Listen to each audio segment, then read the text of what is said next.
This is from today's hawk scare, and this is inside the pen between two evergreen trees.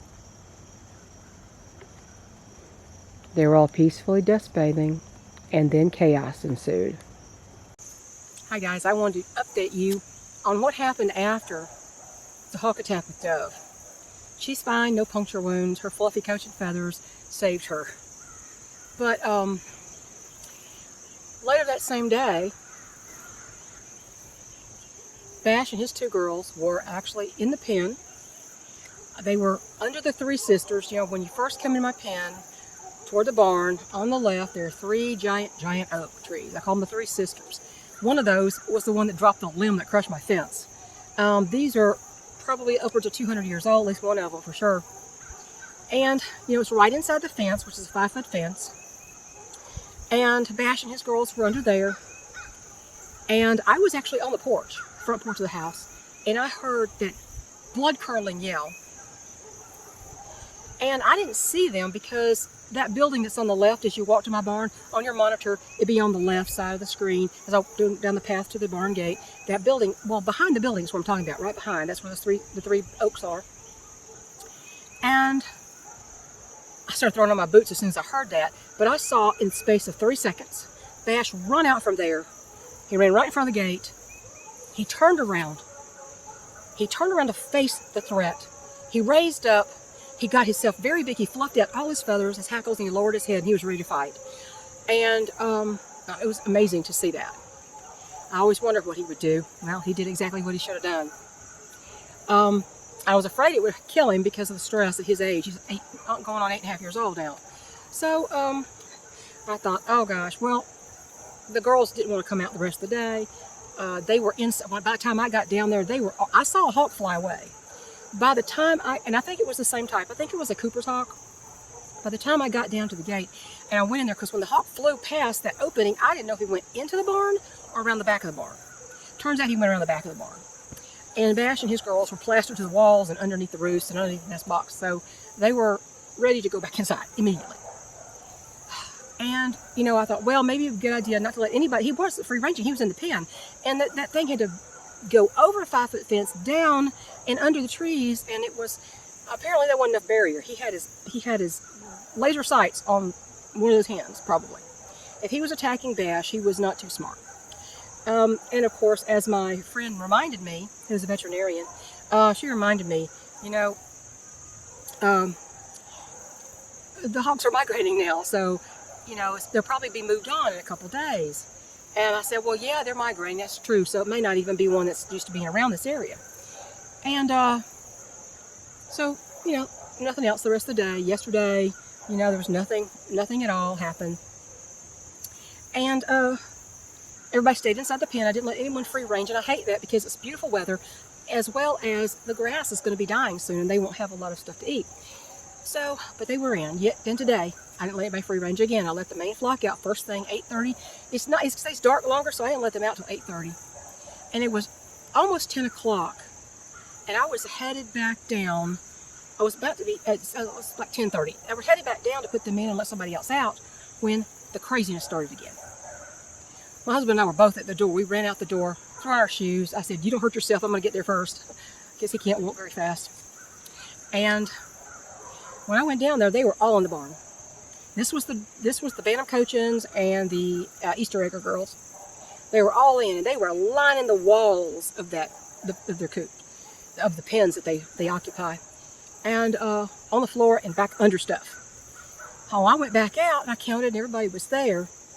And I went back to the 3 Carolina cypress that are behind the barn, and it almost got another one. And it was the splash cochin. It doesn't seem like the rooster's feathers, because, you know, their hackle feathers and their saddle feathers have a lot different coloring. They're darker, have a lot more black in them, and dark blue. Well, this was what looked like another strike. There's several clumps of feathers there. So it swooped in, and it hit somebody when they were on the run, and once again, didn't get a good grip. I did see it flying away as I was running to the pen, and only from behind and from a distance, and I do think it was the same hawk, or at least the same type of hawk.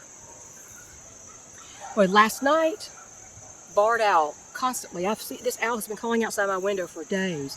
Good thing they only hunt after dark, or at dusk and afterward. So that's 3 attacks. My flock, it's 3-0 for this hawk, if it's the same hawk. So I don't really know what the heck I'm going to do. I don't want to keep them inside. This is inside the pen where there's a lot of tree cover. But if they're flying below the trees, they have a lot of, there's little copse of trees where the little black cherry tree is, and some sassafras and other things, and they often hang out under there. Well, they were down at the bottom of the pen dust bathing against an oak tree root. And last time I saw, because I just looked out there and seen them. And I don't know where they were when this was going on. Probably some were still in the dust hole. Some were probably out in the middle of the yard, and that's when it swooped on, and it grabbed somebody's feathers and didn't get anybody again. So this is 3 hawk attacks in a couple days' time, and that's much more than I've had in my entire 20 years of having chickens. So yes, they're migrating. Let's just hope they migrate on through and get this over with. And you know, the difference in what happened with the Bantam Cochin roosters and Bash was pretty striking. The Bantam Cochins, they all as a group ran. I mean, every one of them ran. They were all petrified. Now, do I think Bash was petrified? Yes, I think he was afraid. But do you know what? Roosters don't show fear generally. These big roosters, they just don't show that kind of fear. Yeah, they're not all equal. Yes, some are more cowardly than others.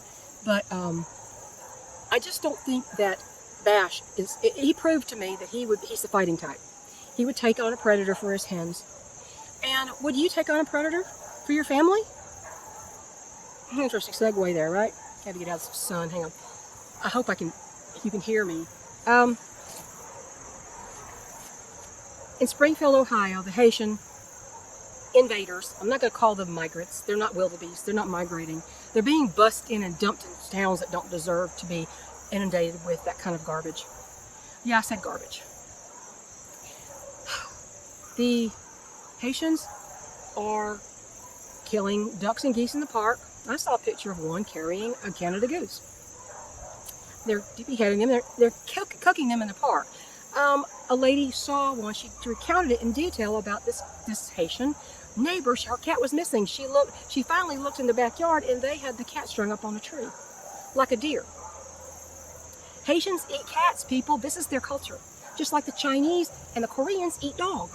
That is their culture. Bringing their culture here and expecting to continue that in a different culture, or let's just say that's not going to fly. And the people in Springfield were at the town meeting, and they're crying. They're saying, please help us, please help us. These people are making us crazy.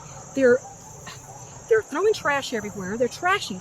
The thing is, they don't know how to live in a civilized country. And I'm getting tired of people saying, well, we're a country of immigrants. No, we are not. Yeah, we're not. Do you know this country wasn't founded by immigrants? I'm going to say something most people are not going to understand. There was no country when we arrived here on the Mayflower. There was no country. There was a landmass.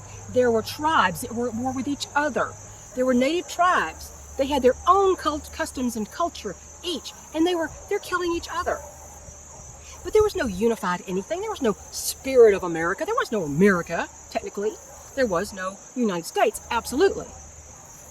So the men who arrived here, the first, Caucasians, Europeans that arrived here, were the founders, because they were conquerors. They were not immigrants. To be an immigrant, to use that word, you have to there has to be a government in place that designates them as immigrants. There was no government. There was no immigrant until there was a government, until the founders, and yes, the conquerors, for all the bad that comes with that, all the good and bad that comes with conquering someone else, conquering a land. They were conquerors, and they were founders of this country. Until we had a constitution and a fully operational government, there were no immigrants. Not in the strictest sense of the term. They were not immigrants. This is not a country of immigrants. The Statue of Liberty with the giving you're tired and you're poor and your huddled masses yearning to breathe free. breathe free. I can't say that right. That wasn't standing there when the people in the Mayflower got off. That was something cooked up later. And I would say we're not that anymore. We shouldn't be that anymore.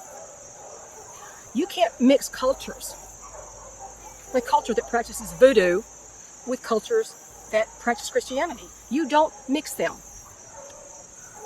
And if you want to go the route that people often take that irritates me no end and say, well, Jesus tolerated everyone. Untrue. No, not true.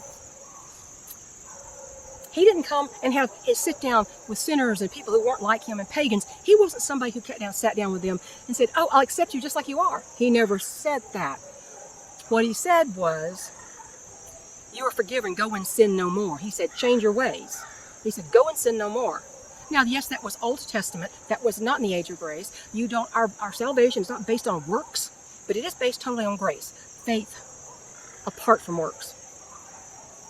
So Jesus never said, oh yes, you're fine, like you are. He said, go and sin no more. He said, change.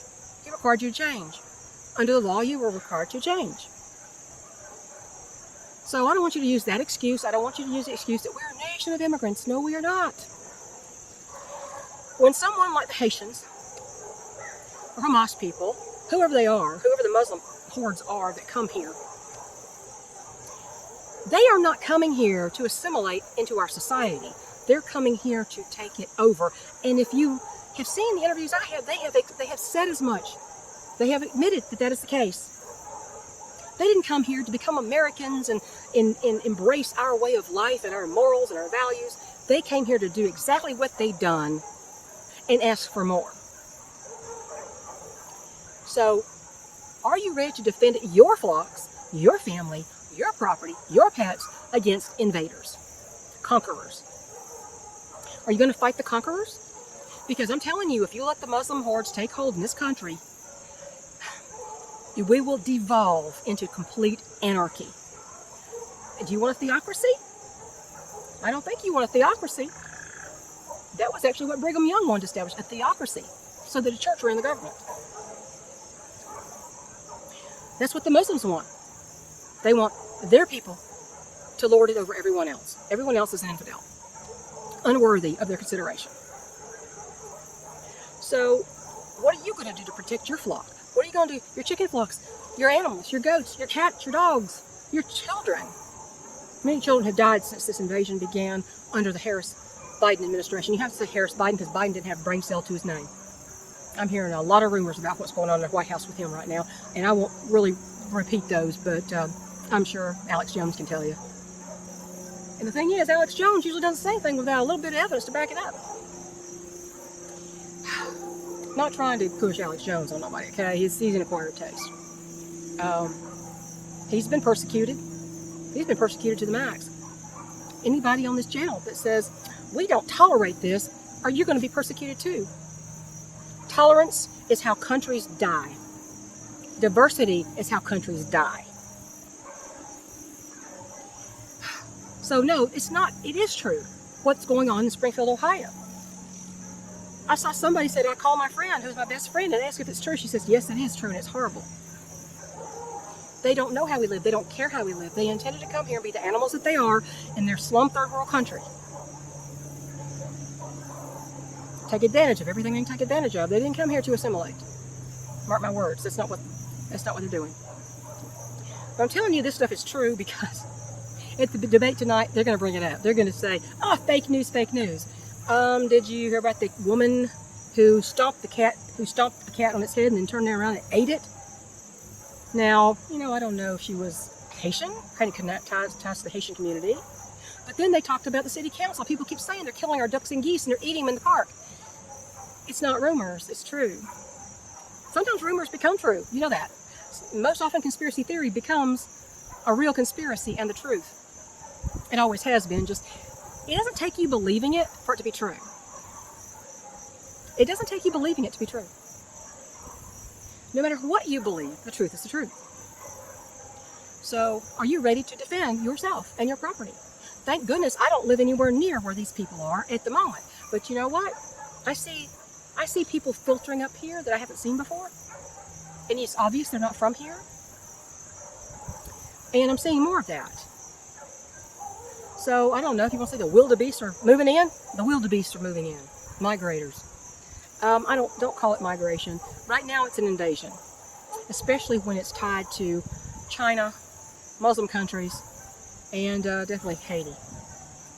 My niece-in-law, my niece by marriage, has gone to Haiti numerous times on Christian missions. And last time she was going to go, I said, oh, I hope to God that they're telling her not to go. It's dangerous there. People are being told not to come, that it's too dangerous in Haiti. Well, the danger's here now. Are you ready for it? Are you ready to make some tough decisions on the spot?